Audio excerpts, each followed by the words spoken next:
ఉద్యోగాలపై కాంగ్రెస్ నేతలవి తప్పుడు లెక్కలన్న కేటీఆర్ వ్యాఖ్యలపై మంత్రి శ్రీధర్ బాబు మండిపడ్డారు. బీఆర్ఎస్ హయాంలో ఉద్యోగాలు ఎందుకు ఇవ్వలేదని ప్రశ్నించారు.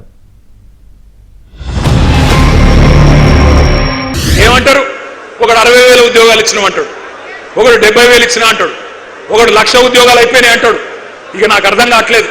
నేను ఒకటే అడుగుతా ఉన్నా, రేవంత్ రెడ్డి, కేసీఆర్ గారు ఇచ్చిన ఉద్యోగాలు, కేసీఆర్ ప్రభుత్వం ఇచ్చిన ఉద్యోగాలు అవి నీ ఖాతాలో వేసుకోవడానికి కనీసం సిగ్గనిపిస్తలేదా?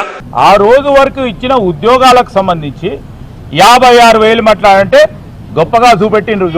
ఈ మంత్రి ఈ విధంగా మాట్లాడిండు, ఇంకో 70,000 మాట్లాడిండ్రు. అది కాదు, 2 లక్షల ఉద్యోగాల ప్రభుత్వ ఉద్యోగ ఖాళీలు భర్తీ చేస్తామని ఎలక్షన్లో చెప్పినాం. ఎక్కడ వెనకాడతలేం.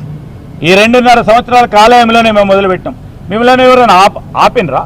నియామకాలు చేస్తే ఆపినరా?